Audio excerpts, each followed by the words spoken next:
Hello friend, assignment operator देख लेते हैं क्या होता है। असाइनमेंट ऑपरेटर ये छोटा सा प्रोग्राम है, हैज़ इंक्लूड मेन, ये सब देख सकते हैं आप। यहाँ देखिए एक वेरिएबल लिया गया है इंट टाइप का, उसमें वैल्यू दिया गया है 10। उसके बाद ये लाइन आप देखिए, ये line i plus equal to 2। उसके बाद प्रिंटफ में i का वैल्यू बताना है, तो इसका क्या वैल्यू हो जाएगा। तो पहले इसका 10 वैल्यू हम लोगों ने इनिशिएट किया, मतलब इसमें डाला। उसके बाद यहाँ ये लाइन का क्या मतलब है, ये लाइन का समझ लीजिए, ये लाइन का यही मतलब है, इस लाइन का यहाँ पे यही मतलब है कि i equal to i plus 2। ये लाइन का यही मतलब है। इसको शॉर्ट हैंड नोटेशन कहते हैं, और हम लोग इसको इसलिए लिखते हैं कि अब मान लीजिए बहुत सारा बड़ा एक्सप्रेशन है, उसमें बार बार आई का यूज़ करना है, तो आई का यूज़ ना करके हम लोग शॉर्ट हैंड नोटेशन लिख देते हैं।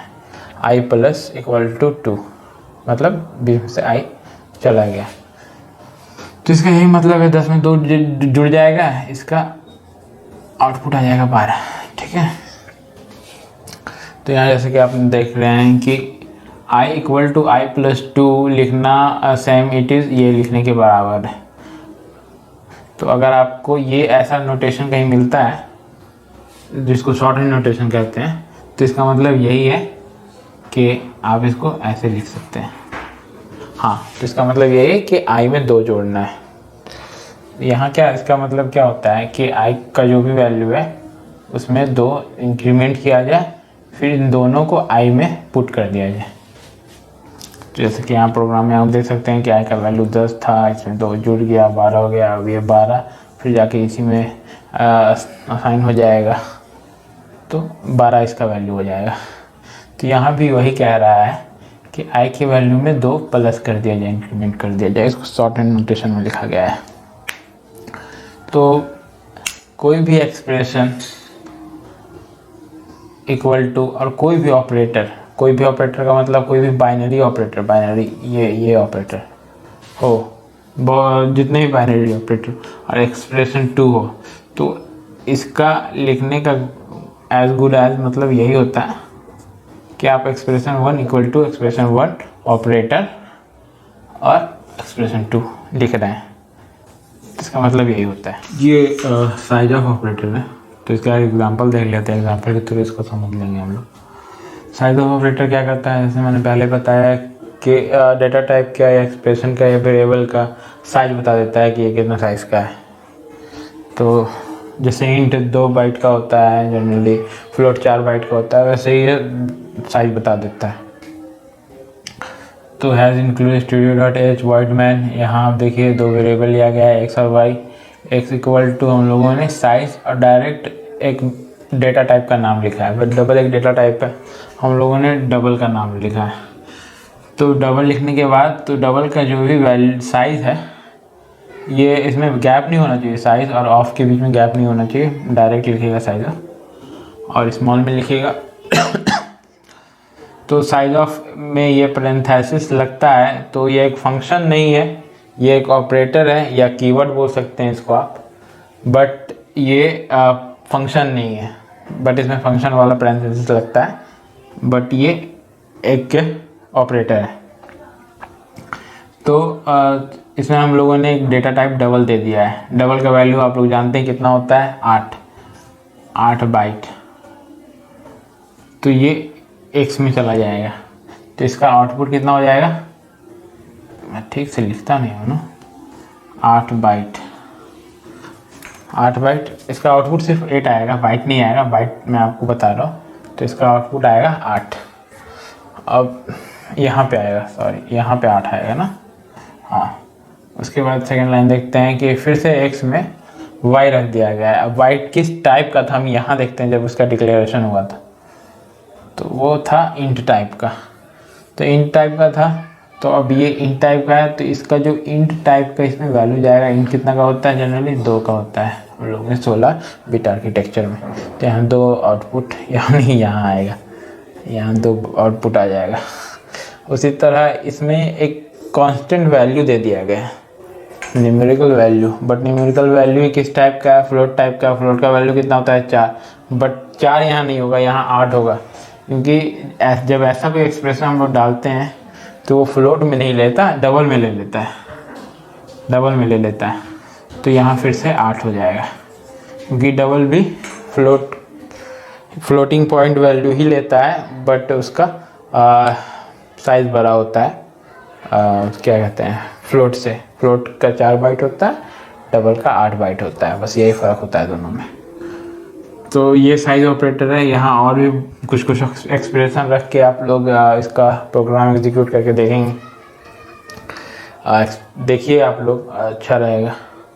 तो साइज ऑपरेटर में ज़्यादा कुछ पढ़ना है नहीं गेट के सिलेबस में, तो ऐसे ही ब्रीफली मैंने समझा दिया कि साइज ऑपरेटर ये होता है, आप लोगों को तो समझ में आ ही गया होगा, और ऐसा कुछ है भी नहीं साइज ऑपरेटर। तो अरिथमेटिक ऑपरेटर देख लेते हैं। अरिथमेटिक ऑपरेटर तो आप लोग मैथ पढ़ते हैं बचपन से, गुना भाग जोड़ घटाव करते हैं, बस वही ऑपरेटर है। तो समझ लीजिए यहाँ ये सब लाइन आप लोग खुद से लिख लीजिएगा, मैं बेसिकली समझा दे रहा हूँ कि ये प्रोग्राम का छोटा स्ट्रक्चर को समझा दे रहा हूँ कि 2 वेरिएबल है x और y, x का वैल्यू 10 है, y का वैल्यू 2 है। तो इसमें हम लोगों ने गुना किया इन दोनों को, तो कितना हो जाएगा, 20 हो जाएगा। बस यही छोटा सा आउटपुट है, छोटा सा प्रोग्राम है। तो आप लोग बाकी सारे लाइंस लिख के, हैज़ इंक्लूड मैंने ये सब लिख के इसको एग्जीक्यूट करके देखिए। सिंपल, यहाँ पे ऑपरेटर चेंज कर करके देखिएगा अरिथमेटिक का, जो मैंने चार्ट में दिया था, क्या रिज़ल्ट आता है। अब अरिथमेटिक का कुछ फंक्शन, अब खुद कुछ फंक्शनैलिटी होता है, वो हम लोग देख लेते हैं क्या है। जैसे ये इंट टाइप है, बट अगर हम x equal to float type लिखें, 3.0 कर दें और उसको फिर किसी से भाग दें, तो वो एग्जैक्ट वैल्यू बता देगा। बट अगर हम किसी को भाग क्या, मतलब कोई भी अरिथमेटिक ऑपरेटर लगाएं, तो वो भी पॉइंट में ही, उसका भी फ्लोट में ही रिजल्ट आएगा। अगर हम किसी भी फ्लोट वैल्यू को किसी भी ऑपरेटर के साथ परफॉर्म करें, तो एवल्यूएट करें, तो यहाँ जैसे अगर इंट टाइप का अगर आप लेते हैं, इंटीजर लेते हैं, और फिर उसको इस तरह से, मतलब बिना कोई फ्लोट, उसको फ्लोट टाइप का बनाए बिना, उसको अगर परफॉर्म कर एवल्यूएट करवाते हैं, तो वो 0 देगा। समझ रहे हैं, वो 0 देगा। जैसे 5 को अगर आप 2 से भाग देते हैं और दोनों इंट टाइप का है, या 0.0 नहीं लगाते हैं अगर आप, तो इसका आंसर 2 आएगा, ना कि 2.5। 2.5 कब आएगा, जब यहाँ आप 0 लगा देते हैं, या फिर 0 नहीं लगाते हैं तो इनको फ्लोट टाइप का वैल्यू बना देते हैं, फ्लोट टाइप का वैल्यू बना देते हैं, तो यहाँ 2.5 आएगा। बट यहाँ इन टाइप है, और इन टाइप में अगर आपने 0.0 लगा दिया, किसी को फ्लोट टाइप का बना दिया, तो फ्लोट टाइप में ही रिजल्ट आएगा। जैसे आप यहाँ भी देख सकते हैं कि फ्लोट टाइप में रिजल्ट आ रहा है, अदरवाइज 0 ही आएगा। तो असाइनमेंट अरिथमेटिक ऑपरेटर में और कुछ ज़्यादा है नहीं, छोटा छोटा चीज़ है, आप लोग खुद से प्रोग्राम बना के देखिए। ऐसे गेट के सिलेबस में इसको पढ़ना ज़्यादा है नहीं। तो उसके बाद रिलेशनल या कंपैरिजन ऑपरेटर ये है, ये सारा रिलेशनल और कंपैरिजन ऑपरेटर है। Less than, greater than, less than equal to, greater than equal to. इसका रिज़ल्ट हमेशा 0 या 1 के फॉर्म में आएगा, 0 और 1 के फॉर्म में ही रिज़ल्ट आएगा हमेशा। इसका समझ लीजिए जैसे कि 2 वेरिएबल है, एक वेरिएबल है x, और x में हम लोग 3 ग्रेटर देन 4 कर रहे हैं। तो क्या 3 ग्रेटर देन 4 होता है? 3 4 से बड़ा होता है? 3 4 से बड़ा तो होता नहीं है। तो यहाँ जाएगा पूरा का वैल्यू फॉल्स, मतलब 0। 0 का मतलब होता है फॉल्स, 1 का मतलब होता है ट्रू। तो ये फॉल्स है, तो यहाँ 0 जाएगा, तो x का आउटपुट प्रिंट हो जाएगा 0। अगर अगर ये ऑपरेटर रहता तो 3 छोटा है 4 से, तो ये तो सही है, तो यहाँ क्या जाता? 1 जाता। तो इसका आंसर हो जाता है 1। समझ रहे हैं?